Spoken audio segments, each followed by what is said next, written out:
यो वचनको सेवामा म स्वागत गर्न चाहन्छु र यहाँहरूलाई म प्रभु येशू ख्रीष्टको नाममा अभिवादन भन्दछु। जय मसीह।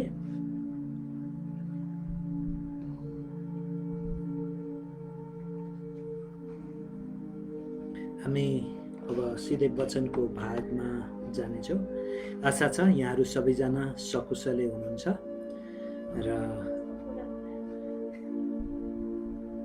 हामी विगतमा हामीले विभिन्न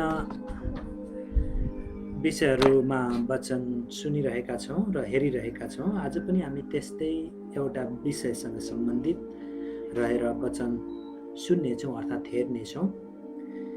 हाम्रो आजको खण्ड लिएको छ हिब्रू 13 अध्यायको 15 पददेखि 16 पदसम्म।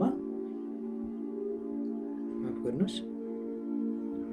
कस्तो किसिमको बलिदानमा परमेश्वर प्रसन्न हुनुहुन्छ? कस्तो किसिमको बलिदानमा परमेश्वर प्रसन्न हुनुहुन्छ? हुन त पुरानो करारमा तपाईले हेर्नुभयो भने पुरानो करारमा धेरै पशु पक्षीको बलिदानहरू चढाइएका हामी प्रशस्त उदाहरणहरू पाउँदछौँ र पहिलो उत्पत्तिको पुस्तकमै हामीले पाउँछौँ कैनको बलिदान परमेश्वरमा ग्रहण योग्य भयो। परमेश्वर त्यो बलिदानदेखि खुसी, हाबिलको बलिदानदेखि परमेश्वर खुसी हुनुभयो, त्यो ग्रहण योग्य भयो। तर कैनको चाहिँ परमेश्वरले कैन र कैनको बलिदानलाई भेटीलाई ग्रहण गर्नु भएन भनेर त्यहाँदेखि हामी पाउँदछौँ। त्यो बलिदान त्यहाँ ग्रहण, एउटा बलिदान अर्थात् एउटा भेटी ग्रहण योग्य भएको छ, अर्को ग्रहण भएको छैन।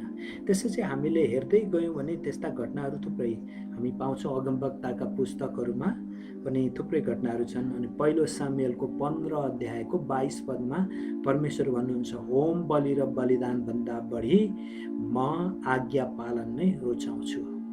अर्थात् सामुएलले भन्दछन् होम बलि र बलिदान भन्दा बढी परमेश्वरले आज्ञा पालन नै रुचाउनुहुन्छ।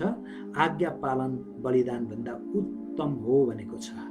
यहाँ हुन त बलिदानलाई परमेश्वरले घृणा गर्ने होइन, तर एकातिर आज्ञाकारिता अर्कोतिर बलिदान, यी दुईटालाई दुई तराजुको दुईवटा पल्लामा राखेर जोख्दाखेरि बलिदान भन्दा आज्ञाकारिता नै के हुन्छ? गह्रो हुन्छ। अर्थात् परमेश्वरमा ग्रहण योग्य हुन्छ, परमेश्वरमा उत्तम, परमेश्वरको नजरमा उत्तम ठहरिन्छ। त्यसपछि तपाईले अरू खण्डमा हेर्नु भने यसको बारेमा धेरै कुराहरू पाइँदछ।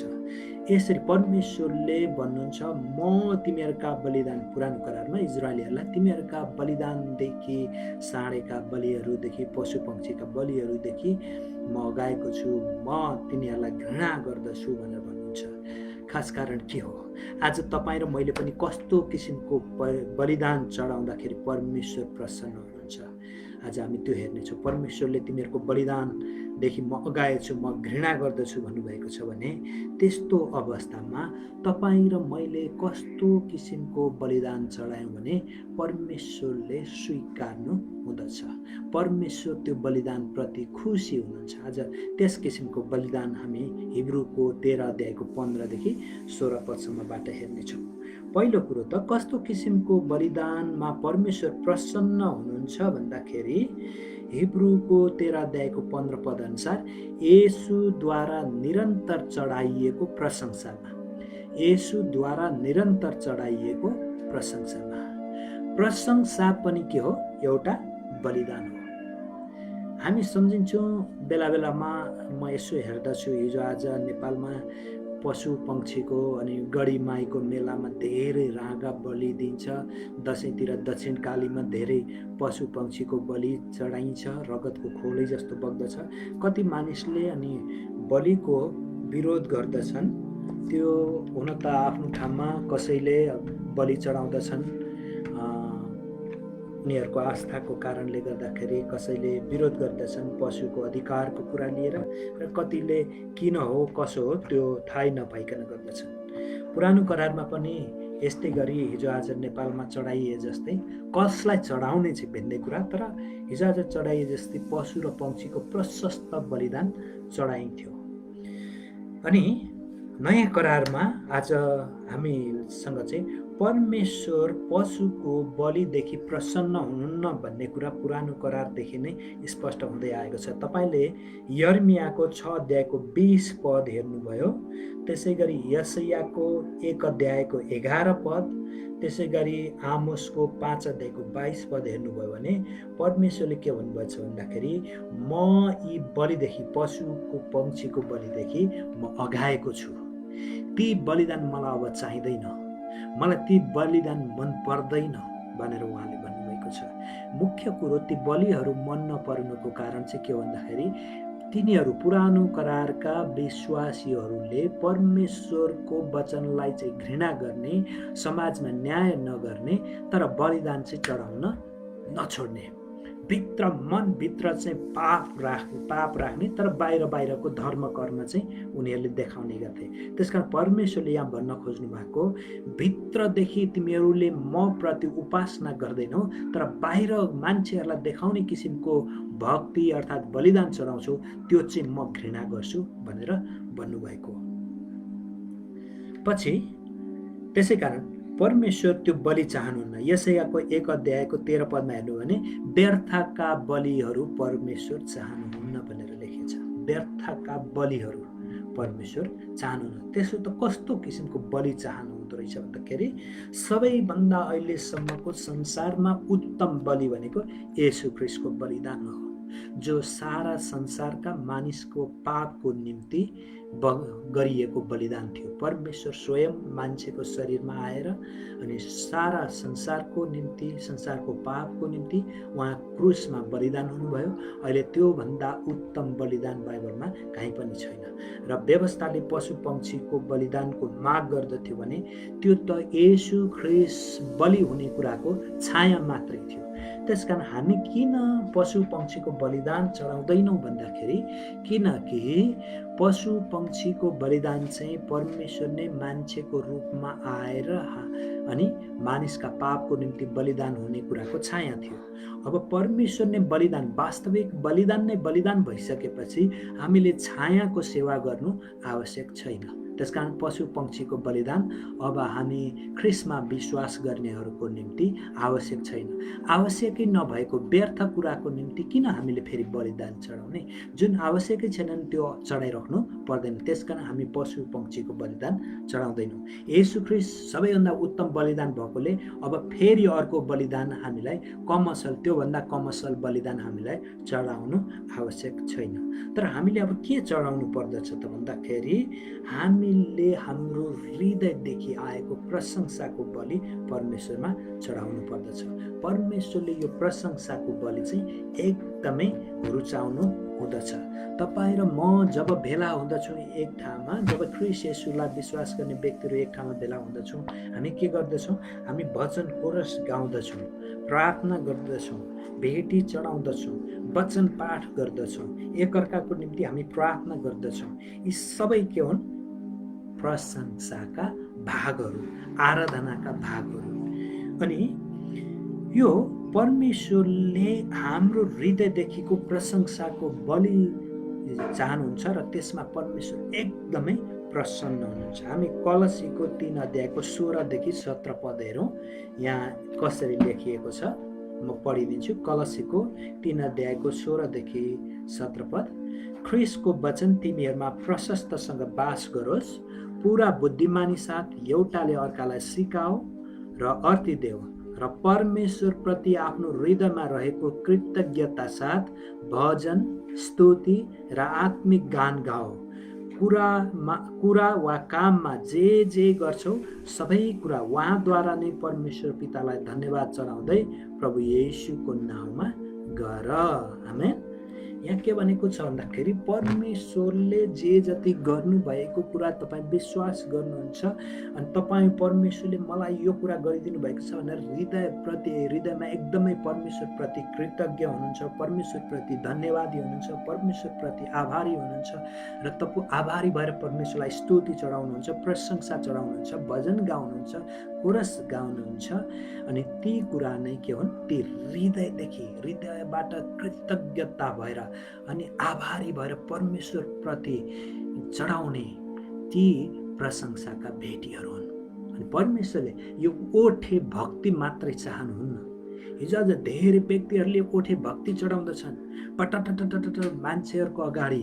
नेपालमा हुन्छ नि कुनै भटभटे मोटरसाइकल भटटटटट गर्ने बुलेट जस्तो, त्यस्तै मात्र हाम्रो स्तुति प्रशंसा कहिलेकाहीँ ओठबाट निस्क, प्रभु धन्यवाद, प्रभु तपाईँलाई स्तुति महिमा प्रशंसा छ भनेर मुखबाट त मान्छेहरूको अगाडि निकाल्दछौँ। अनि मान्छेले ओहो यसले त कस्तो मिठो स्तुति प्रशंसा चढायो भनेर सोच्दछन्। के त्यो ओठबाट निस्केका हरेक प्रशंसाका शब्दहरू हृदयदेखि परमेश्वरप्रति कृतज्ञ भएर आएका हुन्? त्यो चाहिँ मुख्य कुरा। तपाईँको ओठबाट कतिवटा परमेश्वरलाई धन्यवाद दिने कुरा निस्किन्छन्, त्यो ठुलो कुरो होइन। तर हृदयदेखि तपाईँ परमेश्वरप्रति आभारी भएर कृतज्ञ भएर कतिको चढाउनु भएको छ। कहिलेकाहीँ ओठेबाट ननिस्केला। ओठबाट प्रशंसा भनेको ओठबाट पनि निस्कनुपर्छ। किनभने कसैको प्रशंसा गर्नु छ भने नबोलिकन, कसैले नसुनिकन, प्रशंसा भनेको अरूलाई सुनाउने हो। प्रशंसा, कसैको प्रशंसा गर्न तपाईँले मात्रै प्रशंसा गर्नु पर्यो भने कि त्यही व्यक्तिले सुन्नुपर्छ कि अर्को व्यक्तिले सुन्नु पर्दछ, अनि मात्रै त्यो प्रशंसा हुँदछ। नभए गुप्तमा गएर कसैलाई नसुनाइकन कसैको बारेमा प्रशंसा गर्नुहुन्छ, एउटा कोठामा लुकेर अनि फटफट भन्नुभयो भने त्यो प्रशंसा हुन सक्दैन। कि त्यही व्यक्तिले सुन्नु पर्यो, थाहा हुनु पर्यो, अनि उसलाई त्यसले के गर्छ, खुसी र आनन्दित बनाउँदछ। परमेश्वरमा पनि त्यस्तै हो। परमेश्वरको उपस्थितिमा तपाईँ हृदयदेखि धन्यवादी भएर, कृतज्ञ भएर, आभारी भएर जति शब्दहरू ओठद्वारा र जिब्रोद्वारा उच्चारण गर्नुहुन्छ त्यो नै परमेश्वरको निम्ति प्रशंसा हो। अनि यी सबै कुरा, काम कुरा हामी जे जति गर्छौँ, मुखबाट निस्किने मात्र होइन, कामबाट पनि रहेछ, कुराबाट पनि, सबै कुरा उहाँद्वारा नै परमेश्वर पितालाई धन्यवाद चढाउँदै गरिने कुरा चाहिँ परमेश्वरमा ग्रहण योग्यको रहेछ, हुँदो रहेछ। त्यसकारण के तपाईँले अहिलेसम्म जति धन्यवाद, स्तुति, महिमा, प्रशंसा ओठ र मुखबाट ती शब्दहरू उच्चारण गर्नुभएको छ, ती शब्दहरू के परमेश्वरमा आभारी भएर, कृतज्ञ भएर, धन्यवादी भएर उच्चारण भएका हुन्? हृदयदेखि नै धन्यवादी भएर उच्चारण भएका हुन्? ख्याल गर्नुहोस्। छैन भने त परमेश्वरले त्यसलाई घृणा गर्नुहुन्छ। परमेश्वर भन्नुहुन्छ त्यस्ता बलि, त्यस्ता प्रशंसाका बलिहरू, तिमीहरूका ओठे भक्ति, तिमीहरूका जिब्रोबाट उच्चारण भएका ती मान्छेलाई देखाउने किसिमका भक्ति र प्रशंसादेखि म वाक्क भएको छु भनेर भन्नुहुन्छ। परमेश्वर त चाहनुहुन्छ हृदयदेखिको भक्ति साथको आदर, धन्यवाद, स्तुति, जय जयकारका शब्दहरू चाहनुहुन्छ। अनि आज परमेश्वरलाई हामीले चढाउनु पर्ने प्रशंसा पनि त्यही हो। त्यही प्रशंसा परमेश्वरले एकदमै मन पराउनुहुन्छ। त्यो प्रशंसा चढाउँदाखेरि हृदयदेखि कृतज्ञ भएर परमेश्वरलाई चढाएको प्रशंसा परमेश्वर एकदमै खुसी हुनुहुन्छ, एकदमै आनन्दित हुनुहुन्छ। त्यसका हामी त्यस्तो किसिमको प्रशंसा चढाउँ। एकचोटि यो लुकाको 19 अध्यायको 37देखि 40 पदमा तपाईँले पाउनुहुन्छ, येशू ख्रीष्ट क्रुसमा टाँगिनुभन्दा एक हप्ता अगाडि यरुशलेममा उहाँ प्रवेश गर्दै हुनुहुन्थ्यो। यरुशलेम सहरभित्र प्रवेश गर्दाखेरि मानिसहरूले आफ्ना लुगा फाटो सबै खोलेर, माथिको भनौँ न लुगाहरू ओछ्याएर उहाँको बाटोमा राखिदिए। उहाँ हिँड्ने बाटोमा, यरुशलेम प्रवेश गर्ने बाटोमा राखिदिए। खजुरका हाँगाहरू ओछ्याइदिए र खजुरका हाँगाहरू उठाउँदै परमेश्वरको नाउँमा आउनुहुने उहाँलाई धन्यवाद, हामीलाई बचाउनुहोस्, होसन्ना होसन्ना भन्दै उहाँको प्रशंसा गरे र हामीलाई बचाउनुहोस् भन्दै उहाँको जय जयकार गरे। उहाँप्रति उनीहरू उहाँको शरणमा परे। अनि त्यहाँ केही फरिसीहरू थिए, तिनीहरूले येशू ख्रीष्टलाई भने, गुरुज्यू यिनीहरूलाई चुप लाग्ने आज्ञा दिनुहोस् भनेर उनीहरूले प्रभुसँग आग्रह गरे। तर प्रभु येशू ख्रीष्टले के भन्नुभयो, यदि यिनीहरू चुप लाग्यो भने परमेश्वरले ढुङ्गाहरूबाटै आफ्नो प्रशंसा लिनुहुनेछ भनेर उहाँले भन्नुभयो। आज तपाईँ र मैले हृदय खोलेर परमेश्वरप्रति आभारी भएर परमेश्वरलाई यदि प्रशंसा चढाउँदैन भने तपाईँ र मेरो बदलामा ढुङ्गाले पनि परमेश्वरको प्रशंसा गर्छ। अनि यो नसोच्नुहोस् कि मैले प्रशंसा गरिनँ भने प्रभुलाई कसले प्रशंसा गर्छ। कहिलेका हामीमा त्यो घमण्ड आउँदछ, प्रभुलाई हामी घुर्काउँदछौँ, त्यो कहिले पनि ग्रहण योग्य हुँदैन। परमेश्वरको अगाडि स्वीकार्य हुँदैन। जुन कुरा स्वीकार्य हुँदैन त्यो कुरा कहिले पनि तपाईँ र मैले अभ्यास गर्नु हुँदैन। त्यसकारण यदि परमेश्वरले ढुङ्गा र मुढाबाट त मान्छेले प्रशंसा दिएनन्, ढुङ्गा र मुढाबाट त उहाँले प्रशंसा लिनुहुन्छ भने तपाईँ र म ख्रीष्ट येशूमा विश्वास गर्ने, ख्रीष्ट येशूलाई नै प्रभु भनेर विश्वास गर्ने व्यक्तिले झन् कति धेरै उहाँप्रति धन्यवादी भएर प्रशंसा चढाउनु पर्दो रहेछ। त्यसकारण विचार गर्नुहोस्, अहिलेसम्म तपाईँले परमेश्वरले जे जति गरिदिनु भएको छ ती सबै कुरामा परमेश्वरप्रति धन्यवादी भएर, आभारी भएर, कृतज्ञ भएर कतिको परमेश्वरलाई निरन्तर रूपमा धन्यवाद चढाउनु भएको छ। अनि यो अर्को कुरो चाहिँ निरन्तर रूपमा पनि हो। किनभने हामी के गर्छौँ भन्दाखेरि प्रभुबाट केही कुरा पायो, प्रार्थना गर्यो, प्रार्थनाको उत्तर आइरहेको छ, सब कुरा ठिक छ भने प्रभुलाई धन्यवाद दिन, प्रभुको प्रशंसा गर्न त्यति हामी के भन्ने हिचकिचाउँदैनौँ। तर जब दुःख आयो, हाम्रो प्रार्थनाको उत्तर आएन अनि हामी के गर्छौँ, प्रभुले उत्तर दिनु भएन भनेर प्रभुलाई घुर्काउनको निम्ति हामी प्रशंसा चढाउनै छोड्दछौँ। त्यो होइन, प्रभुलाई दुःखमा सुखमा हरेक समय प्रभुलाई के गर्नुपर्दछ, हामीले प्रशंसा चढाउनु पर्दछ। याकुबको 5 अध्यायमा याकुबले भन्दछन्, के तिमीहरूमा कसैले कष्ट भोगिरहेको छ त्यसले प्रार्थना गरोस् भनेर भन्दछ। अनि के तिमीहरूमा कोही रोगी बिरामी छ त्यसले मण्डलीका धर्मगुरुलाई बोलाउन् र उसले तेलले अभिषेक गरेर प्रार्थना गरिदिउन् र त्यो प्रार्थनाले निको हुनेछ भनेर भन्दछन्। त्यसै गरिकन उनले भन्दछन् अर्को के भन्दछन् भन्दाखेरि, के तिमीहरूमा कोही आनन्दित छ त्यसले प्रशंसाको भजन गाओस् भनेर भन्दछन्। आनन्दित हुने, दुःख पर्दा प्रार्थना चढाउनु, परमेश्वरमा भरोसा गर्नु। मेरो दुःख, मैले दुःखदेखि पार पाउन सकिनँ, यो समाधान भएन, प्रभु तपाईँले मात्रै सक्नुहुन्छ भनेर प्रभुप्रति भरोसा गर्नु चाहिँ के हो, प्रार्थना हो एउटा। अर्को कुरो, खुसी हुने, आनन्दित हुनेले के गर्नुपर्दो रहेछ, प्रशंसाको भजन गाउनु पर्दो रहेछ। त्यस कारण दुःखमा होस् या सुखमा होस्, दुःख र सुख दुवै हुँदाखेरि हामीले परमेश्वरको के गर्नुपर्दो रहेछ, प्रशंसा गर्नुपर्दो रहेछ। परमेश्वरले त्यो चाहनुहुँदो रहेछ। आमेन। त्यसकारण परमेश्वरलाई प्रसन्न पार्ने किसिमको बलिदान के रहेछ, पहिलो येशूद्वारा निरन्तर चढाएको प्रशंसा रहेछ। त्यसकारण यदि तपाईँले येशूद्वारा निरन्तर प्रशंसा चढाउनु भएको छैन भने, येशूको नाममा चढाउनु भएको छैन भने, आजदेखि नै प्रभु येशूको नाममा परमेश्वर पिता तपाईँलाई धन्यवाद छ, प्रभु येशूको नाममा म धन्यवाद, आदर, महिमा, प्रशंसा चढाउँदछु भनेर परमेश्वरलाई हामीले हृदयदेखि नै कृतज्ञ भएर धन्यवाद प्रशंसा चढाउन सकौँ। दोस्रो कुरा, परमेश्वर कस्तो किसिमको बलिदानदेखि प्रसन्न हुनुहुन्छ, अर्थात् कस्तो किसिमको बलिदानमा प्रसन्न हुनुहुन्छ भन्दाखेरि, हिब्रूको 13 अध्यायको 16 पदको पहिलो भाग अनुसार अरूलाई भलाइ गरेको बलिदान, अरूलाई भलाइ गरेकोमा, यो अरूलाई भलाइ गर्ने कुरा पनि के हो, एक किसिमको बलिदान हो। बलिदान भनेको के हो भन्दाखेरि त्याग पनि भनेर भनिन्छ हाम्रो नेपालीमा। सितिमिति कुनै पनि मानिसले अरूलाई भलाइ गर्न सक्दैन। आफ्नो निम्ति त भलाइ गर्ने धेरै हुन्छन्, अरूको निम्ति असल गर्न रुचाउने मान्छे ज्यादै कमै हुन्छन्। त्यसकारण यो के हो, एक किसिमको त्याग पनि, जसले पाए त्यसले गर्न सक्दैन। अनि परमेश्वर चाहनुहुन्छ आज तपाईँ र मैले अरूलाई भलाइ गरौँ भने। आफूलाई त गर्न सक्दछौँ, हामी आफ्नो परिवारलाई सक्दछौँ, तर बाहिरको मान्छेहरू कतिको, अरू मानिसहरूलाई हामीले कतिको भलाइ गर्दछौँ। तपाईँले अहिलेसम्म कतिको अरूहरूलाई भलाइ गर्नुभएको छ, एकचोटि विचार गर्नुहोस्। र हामीले चाहिँ अरूहरूलाई भलाइ गर्नुपर्दो रहेछ। यहाँ म हिब्रूको 13 अध्यायको 15-16 पदतिर म पढिदिन्छु। यहाँ यसरी लेखेको छ, यसकारण परमेश्वरलाई येशूद्वारा प्रशंसाको बलि निरन्तर चढाऊ, यो प्रशंसा उहाँको नाउँ स्वीकार गर्ने ओठको फल हो। भलाइ गर्न र आफूसँग भएका कुरा बाँडचुँड गर्न नभुल, किनकि यस्तै बलिहरूमा परमेश्वर प्रसन्न हुनुहुन्छ। भलाइ गर्नमा भनेको छैन, भलाइ गर्नु पर्दो रहेछ अरूहरूलाई हामीले। अनि यो पनि परमेश्वरलाई एकदमै मन पर्ने किसिमको प्रशंसा के भन्ने बलिदान हो। हाम्रो ओठले गर्ने चाहिँ यो एउटा सिद्धान्त हो। ओठले गर्ने भक्ति मात्रै परमेश्वरलाई होइन कि हाम्रो व्यवहार, यो ओठले गर्ने भक्ति पनि हुनुपर्दो रहेछ, ओठले गर्ने प्रशंसा पनि हुनुपर्दो रहेछ।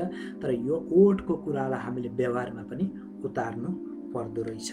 त्यही भएर याकुबले भन्दछन्, अनाथ र विधवाहरूलाई तिनीहरूका कष्टमा सहायता गर्नु नै साँचो धर्म हो भनेर भन्दछन्। अर्थात् भलाइको कार्य। धर्म भनेको के हो? भलाइको कार्य।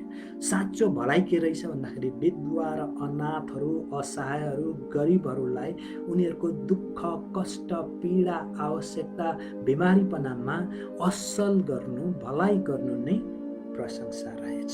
आमेन। त्यसकारण हामीले दुःख पाइरहेका व्यक्तिहरू, कष्टमा परिरहेका व्यक्तिहरू, असहायहरू, अनाथहरू, विधवाहरू, त्यस्ता गरिबहरू, त्यस्ता व्यक्तिहरू हाम्रो समाजमा प्रशस्त छन्। तिनीहरूलाई हामीले कतिको भलाइ गर्दैछौँ। हामी भोज गर्दछौँ, भोज गर्दाखेरि आफ्ना आफन्तहरूलाई बोलाउँछौँ, ठुला गन्ने मन्नेलाई बोलाउँदछौँ। तर छेउमा छिमेकी गरिब छ भने कतिजनाले त्यो छिमेकी गरिब भएको कारणले उसलाई बोलाउँदैनन्, उसलाई त्यति ख्याल पनि गर्दैनन्। तर हामीले धनीले त अर्थात् प्रशस्त भएकोले भोज खान्छ, खाएपछि एक चाहिँ केमा चित्त बुझ्दैन, नुन पुगेन, पिरो पुगेन, अमिलो पुगेन, काँचो भयो, गिलो भयो, सारो भयो, यस्तै कुराहरू मात्रै गर्छ। फलानु चिज रहेनछ फलानुको भोजमा भनेर उनीहरूले गनगन गर्छन्। तर गरिबलाई बोलाएर तपाईँले त्यो भोज खुवाउनु हो भने के गर्छ? गरिबले एकदमै तपाईँलाई हृदयदेखि नै धन्यवाद दिँदछ। त्यसकारण हामीले सेवा गर्ने, भलाइ गर्ने, जो सम्पन्न छ उसलाई भलाइ गर्नु आवश्यकै छैन, ऊ एकदम राम्रो स्थितिमा छ। यसको मतलब मैले यो भन्न खोजेको होइन कि सबै व्यक्तिलाई भलाइ नगर्नु भन्न खोजेको होइन, भलाइ गर्नु। तर पहिलो प्राथमिकता चाहिँ हाम्रो के, अरूलाई खराबी पनि नगर्नु, खराबी गर्ने होइन, तर भलाइ गर्दा, असल गर्दाखेरि चाहिँ हामीले के गर्नु पर्दो रहेछ? प्राथमिकतामा हामीले राख्नु पर्दो रहेछ। गरिब, दिन दुखी, अनाथ, विधवाहरू, त्यस्ता व्यक्तिहरूलाई हामीले पहिलो प्राथमिकतामा राख्नु पर्दो रहेछ। अनि उनीहरूलाई हामीले सेवा गर्नुपर्दो रहेछ। भलाइ भनेको अर्को हिसाब के हो? सेवा पनि हो। गलातीको पुस्तक 6:9-10 पदले भन्छ, भलाइ गर्न नथाक। कहिलेकाहीँ के मान्छेहरू भन्छन्, भलाइ गर्यो जस पाएन भने के गर्छन्? मानिसहरू भलाइ गर्न नि थाक्दछन्। बेकार गरे यसलाई यसो भनेर भन्दछन्। भलाइ गर्न कहिले पनि थाक्नु हुँदैन। यदि थाक्छौँ भने त हामी स्वार्थी हौँ। हामीले केही कुरा आशा राखेर भलाइ गरिरहेका हुन्छौँ, त्यो नपाएपछि हामी राख्दछौँ। त्यसकारण स्वार्थी व्यक्ति परमेश्वरको नजरमा कहिले पनि असल ठहरिन सक्दैन। त्यसकारण निस्वार्थका साथ हामीले उसले जस दियोस् नदियोस्, उसले हामीले गुण गर्दाखेरि पनि, उसले बैगुण गरे पनि हामीले उसलाई निरन्तर भलाइ गरिरहनु पर्दो रहेछ। त्यसकारण भलाइ गर्न कहिल्यै पनि हामी थाक्नु हुँदैन। अनि पहिले आफ्नै घरानाकाहरूलाई हामीले भलाइ गर्नुपर्छ, त्यसपछि अरू सबैलाई भलाइ गर्नुपर्छ भने गलाती 6:9-10 पदले हामीलाई बताउँदछ। त्यसै गरी मत्तीको 25:31-46 पदसम्म असहाय र भोकाहरूलाई भलाइ नगर्ने परमेश्वरको न्यायमा पर्ने सम्भावना हुन्छ भनेर भन्दछ। त्यसका हामी असहाय, भोका, गरिबहरूलाई हामीले भलाइ गर्नुपर्दो रहेछ। तिनीहरूलाई देखेर पनि हामीसँग प्रशस्त छ, हामीसँग भएको कुरा, खानेकुरा हामी खाएर उबार्दछौँ, फ्याँक्दछौँ, अनि धेर भएर फ्याँक्दछौँ, हामी नचाहिँदो कुराहरूमा फजुल खर्च गर्छौँ। तर आफ्नो छेउमा हामीले देखेको भोको गरिबलाई हामीले खुवाउँदैनौँ, उनीहरूको नग्नता ढाक्न दिँदैनौँ भने हामी पनि स्वार्थी, अधर्मी भयौँ। त्यसका हामीले अरूलाई भलाइ गर्नु पर्दो रहेछ। त्यस्तै गरी आमोसको पुस्तकमा आमोसको 5:14 र 15 पदमा यसरी भन्दछन्, भलाइको खोजी गर। आमोसको 5:14 र 15 पद, भलाइको खोजी गर, खराबीको होइन, र तिमीहरू बाँचिरहो। तब तिमीहरूले भने चाहिँ सर्वशक्तिमान परमप्रभु परमेश्वर तिमीहरूसँग रहनुहुनेछ। खराबीलाई घृणा, भलाइलाई प्रेम गर। न्यायालयमा न्याय कायम गर। सायद सर्वशक्तिमान परमप्रभु परमेश्वरले योसेफका बाँचेकाहरूमाथि कृपा गर्नुहुनेछ। यहाँ चाहिँ आमोसले बताएको कुरा के छ भन्दाखेरि यतिखेर इजरायलमा मानिसहरूले न्याय नै बेचिसकेका थिए। न्यायालयमा अर्थात् हामी के भनौँ अदालतमा पनि अदालतलाई न्याय दिने ठाउँ मानिन्छ। अदालतबाट पनि अन्याय मात्रै दिएको थियो। अहिले पनि बेला बेलामा अदालतबाट कति कुराहरू फैसला हुँदाखेरि जनताहरू असन्तुष्ट छन्। बेला बेलामा टिक्का टिप्पणीहरू हुने गर्दछन्। कारण के भन्दाखेरि न्यायालयले पनि न्यायलाई मार्यो भने मान्छेको आक्रोश बढ्दै जान्छ, असन्तोष बढ्दै जान्छ। अनि आमोसले बताएको कुरा पनि त्यही थियो। इजरायलीहरूले न्यायलाई नै मारेका थिए, घुस खाएका थिए, न्याय बेचेका थिए, गरिबहरूलाई उनीहरूले दोषी ठहर्याएका थिए र दोषीहरूलाई चाहिँ उनीहरूले निर्दोष ठहर्याएका थिए। त्यसै कारणले परमेश्वरले भन्नुहुन्छ खराबीलाई घृणा गर, भलाइलाई खोजी गर, भलाइलाई प्रेम गर भनेर उहाँले भन्नुहुन्छ। त्यसकारण आज तपाईँ र मैले पनि भलाइलाई प्रेम गर्न सकौँ, खराबीलाई घृणा गर्न सकौँ, अरूहरूलाई भलाइ गर्दै जाउँ।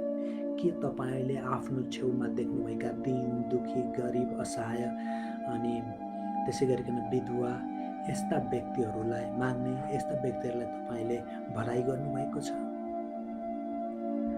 के भलाइ गर्न तपाईँ थाक्नु भएको छ? आजैदेखि नथाक्नुहोस्। आजैदेखि अझै झन् धेरै भलाइ गर्नुहोस्। पहिलो आफ्नो घरना मण्डलीभित्रकाहरूलाई तपाईँले खोजी खोजी भलाइ गर्नुहोस्। त्यसपछि मण्डली बाहिरका कोही व्यक्तिहरू हुन्छन् मण्डलीभित्रकालाई मात्रै भलाइ गर्ने, बाहिरकालाई नगर्ने। त्यो पनि होइन। पहिलो प्राथमिकता चाहिँ मण्डलीभित्र आफ्नो घरना आफ्नो परिवारभित्रकोलाई पहिलो प्राथमिकता, त्यसपछि बाहिरकोलाई पनि हामीले भलाइ गर्न हामीले छोड्नु हुँदैन। त्यसका परमेश्वरले मन पराउने दोस्रो बलिदान के रहेछ? परमेश्वर प्रसन्न हुने बलिदान चाहिँ हामीले अरूलाई भलाइ गर्ने कुरा रहेछ। र तेस्रो अर्थात् अन्तिम कुरा चाहिँ के रहेछ भन्दाखेरि हिब्रूको 13 अध्यायको 16 पदको दोस्रो भाग अनुसार त्यो चाहिँ आफूसँग भएका कुराहरू नहुनेसँग बाँडचुँड गर्नु। अनि यो चाहिँ आराधनाको सबैभन्दा उत्तम भाग हो। आराधनाको सबैभन्दा उत्तम परमेश्वरलाई मनपर्ने भाग चाहिँ आफूसँग भएका कुराहरू नभएकाहरूसँग, आफूसँग प्रशस्त भएका कुराहरू नभएकाहरूलाई, खाँचोमा परेकाहरूलाई बाँड्नु चाहिँ यो आराधनाकै भाग हो। येशूले आफ्नो आफूलाई जीवनको रोटी, जीवनको पानी भनेर उहाँले अरूहरूका निम्ति आफूलाई बाँड्नुभयो, आफूलाई बलिदान गर्नुभयो, अरूहरूको निम्ति दिनुभयो। र पहिलो प्रारम्भिक मण्डली अर्थात् प्रारम्भिक मण्डली प्रेरितको पुस्तकमा हामी पाउँदछौँ। प्रेरितको 2 अध्यायको 45 पदमा हामीले पाउँदछौँ कि प्रारम्भिक मण्डलीले पनि आफ्ना कुराहरू एकअर्कालाई बाँडचुँड गरेका थिए। भएकाहरूले नभएकाहरूलाई बाँडचुँड, जसलाई जे कुराको खाँचो पर्दथ्यो त्यो व्यक्तिले पहिले के गर्दथ्यो भन्दाखेरि आफूसँग भएका धन सम्पत्तिहरू सबै कुराहरू उनीहरूले प्रेरितको चरणमा राखिदिन्थे र जसलाई जे कुराको खाँचो पर्यो अनि उनीहरू त्यो कुरा चाहिँ त्यहाँबाट लिने गर्दथे। यो कुरा हामीले पाउँदछौँ। त्यसकारण यो प्रेरितको पालाको कुरा हो। त्यसै गरी लुकाको 3 अध्यायको 11 पदमा पनि हामीले पाउँछौँ केही व्यक्तिहरूले यूहन्नालाई सोधेका छन्। उनीहरूसँग प्रशस्त भएका व्यक्तिहरूले हामी के गरौँ भनेका छन्। अनि यूहन्नाले भन्छन् जससँग छ त्यसले नहुनेलाई दियोस् भनेर भनेका छन्। उनीहरूले पनि बाँडचुँड, हुनेहरूले नहुनेहरूलाई, प्रशस्त हुनेहरूले नहुनेलाई बाँडचुँड गरेर भनेको। यो चाहिँ आफूसँग भएकै सबै होइन कि प्रशस्त भएकाहरूले नभएकाहरूलाई बाँडचुँड गर्ने कुराको बारेमा बताएको छ। हिजो आज हामी प्रेरितको समयदेखि त हामी एकदमै फरक छौँ, किनभने प्रेरितको समयमा सबै विश्वासीहरू एकसाथ भेला हुन्थे। एउटै मण्डली मात्रै थियो यरुशलेममा सुरुमा, र त्यही सबै भेला हुन्थे र सबै कुरा साझा हुन, सबैजना एकै ठाउँमा भेला हुन सम्भव हुन्थ्यो। तर हिजो आजको समय फरक छ। हामी एउटै मण्डलीमा छैनौँ, हामी विभिन्न ठाउँमा छरिएका छौँ।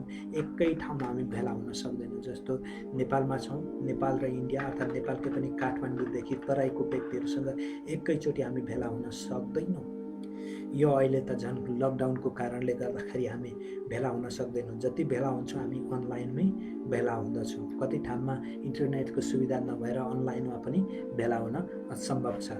त्यस कारणले गर्दाखेरि यो प्रेरितको जस्तो त नहोला, समय सबै कुरा साझा त नहोला, एकै ठाउँमा नभएको कारणले गर्दाखेरि, एउटै मण्डली नभएको कारणले गर्दाखेरि, अनि हिजो आज अलिकति व्यक्ति यो इन्डिभिजुअलिस्टिक व्यक्तिवादी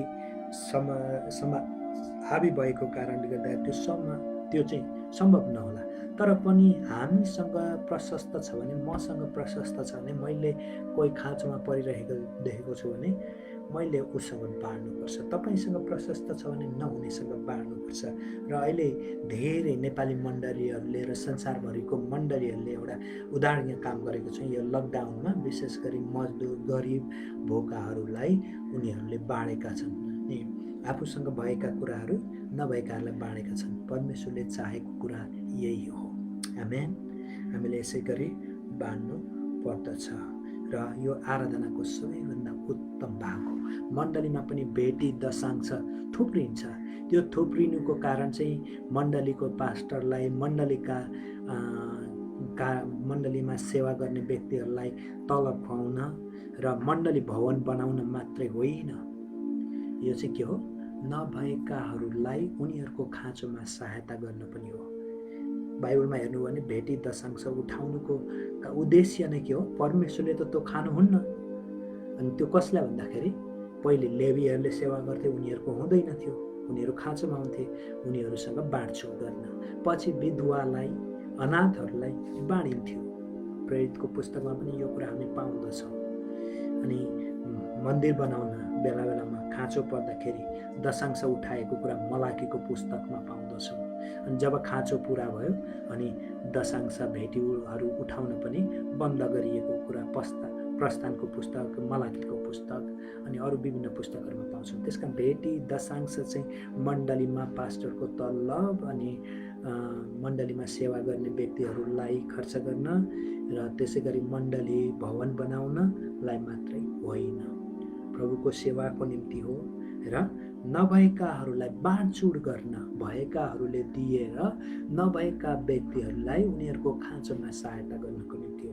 त्यसकारण हिजो आज मण्डलीको भेटी दशांशबाट प्रशस्त हामीले गरिबहरूलाई बाँडचुँड गर्नु, त्यो पनि आराधनाको एउटा सुन्दर पक्ष हो।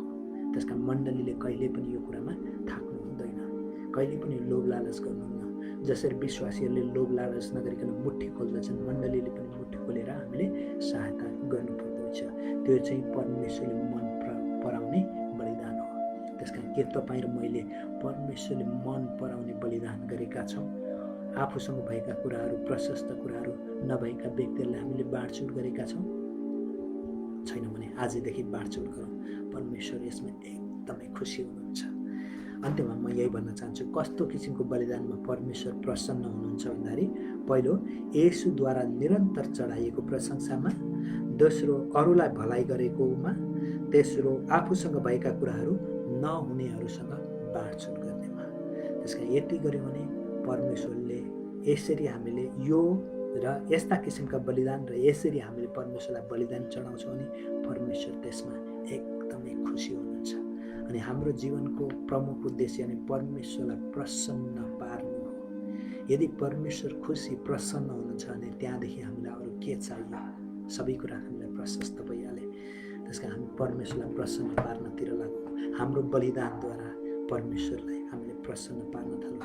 आउनुहोस् हामी परमेश्वरसँग एकछिन हाम्रा शिरहरू झुकाएर आँखाहरू बन्द गरेर परमेश्वरसँग हामी प्रार्थनामा जाउँ। प्यारो प्रभुज्यू, हामी तपाईँलाई धन्यवाद दिँदछौँ। तपाईँ प्रभुले बारम्बार भन्नुभएको छ, म तिमीहरूका पशु पक्षीका बलिदानहरूदेखि वाक्क भएको छु, अघाएको छु, म तिनीहरूलाई मन पराउँदिन अब भनेर भन्नुभएको छ।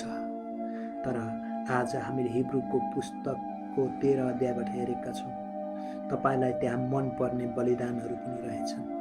येशूद्वारा निरन्तर चढाइएको प्रशंसाको बलि तपाईँलाई मन पर्दो रहेछ। अरूलाई भलाइ गर्ने बलि तपाईँलाई मन पर्दो रहेछ। आफूसँग भएका कुराहरू नहुनेहरूसँग बाँडचुँड गर्ने बलि तपाईँलाई मन पर्दो रहेछ। यसले तपाईँलाई प्रसन्न तुल्याउँदो रहेछ। आज हामीले तपाईँको वचनबाट थाहा गरेका छौँ, हे प्रभु, कतिचोटि हामीले यस किसिमको बलि तपाईँलाई चढाउन सकेका छैनौँ। तपाईँ परमेश्वरले आज हाम्रो हृदयको, हाम्रो आत्माको कान खोलिदिनु भएको छ, आँखा खोलिदिनु भएको छ। तपाईँको वचनको सत्यता हामीले देखेका छौँ, सुनेका छौँ। प्रभु, अब तपाईँको यो वचनलाई पालन गरेर हामी हिँड्न सकौँ। तपाईँ प्रभुले जे जति हाम्रो जीवनमा गर्नुभएको छ, हामी हृदयदेखि कृतज्ञ भएर तपाईँलाई धन्यवाद भन्दछौँ। येशू प्रभुको नाउँमा सबै आदर, महिमा, प्रशंसा चढाउँदछौँ। हामीलाई हाम्रो वरपर भएका र आफ्नो घराना, मण्डली, परिवारका सदस्यहरू अनि विश्वासका परिवारकाहरूलाई भलाइ गर्न हामीलाई सिकाउनुहोस्। बाहिरकाहरूलाई पनि हामीले भलाइ गर्न सकौँ। हामीले बैगुनीलाई पनि गुण गरेर हामीलाई कुभलो गर्नेहरूलाई पनि भलाइ गर्न सकौँ। भलाइ गर्ने कुरामा कहिल्यै पनि हामी नथाकौँ र तपाईँ परमेश्वरको मुहारलाई हामीले प्रसन्न राख्न सकौँ। हामीसँग प्रशस्त भएका कुराहरू नभएका व्यक्तिहरूलाई हामीले बाँडचुँड गर्न सकौँ। त्यो हृदय हामीलाई दिनुहोस् प्रभुजी। हामीबाट लोभ, लालच र स्वार्थको भावना हटाइदिनुहोस् भनिकन हामी प्रार्थना गर्दछौँ। धन्यवाद छ। हामीले हाम्रो मण्डलीमा भएका बेटी, दशांशहरू हामीले अरू नभएकाहरूलाई खाँचोमा सहायता गर्नको निम्ति बाँडचुँड गर्न सकौँ। सबै कुराको निम्ति धन्यवाद, धन्यवाद। हाम्रो प्रार्थना चढाउँदछौँ येशू प्रभुको नाउँमा। आमेन, आमेन। हुन्छ, प्रभुलाई धेरै धन्यवाद भएको होस् र तपाईँहरूलाई पनि धेरै धेरै धन्यवाद, जतिजनाले धैर्यताका साथ यो वचन सुन्नुभयो र आउने दिनमा सुन्नुहुनेछ। तपाईँहरू सबैलाई प्रभुले प्रशस्तै मात्रामा आशिष दिनुभएको होस् र हामी फेरि अर्को हप्ता यसै गरी वचनको सेवामा हामी भेला हुनेछौँ। हामी शरीरमा भेला हुन नसके पनि हामी आत्मामा, अनलाइनमा हामी एकअर्कालाई भेट्ने नै छौँ र प्रभुमा हामी एउटै छौँ, नजिक छौँ। र यहाँहरू सबैलाई प्रभुले यो हप्ताभरि नै सुरक्षित साथ राख्नुभएको होस्, प्रशस्तै आशिष दिनुभएको होस्। र अन्त्यमा एउटा कुरा भन्न चाहन्छु, तपाईँको छेउछाउमा भएका व्यक्तिहरू जो छन्, गरिब, दिन दुखी छन्, अभावमा छन्, तपाईँसँग छ भने तिनीहरूलाई कसैले यसलाई गरोस्, त्यसले गरोस् भनेर भन्नु नपरोस्। तपाईँसँग छ भने हृदयदेखि नै प्रभु येशूको नाउँमा उहाँहरूलाई सहायता गर्नुहोस्। प्रभुले तपाईँलाई दिनुभयो, तपाईँले पनि उहाँहरूलाई दिनुहोस् र परमेश्वरलाई प्रसन्न राख्ने कोसिस गर्नुहोस्। अर्को कोरोनाको समस्या झन् बढ्दैछ, सङ्क्रमण बढ्दैछ। अलिकति होसियार भएर आफू र आफ्नो परिवारलाई सुरक्षित साथ राख्नुहोला। हुन्छ, यहाँहरूलाई प्रभुले सुरक्षित साथ राख्नुभएको होस्। धन्यवाद। बिदा चाहन्छु। जय मसीह।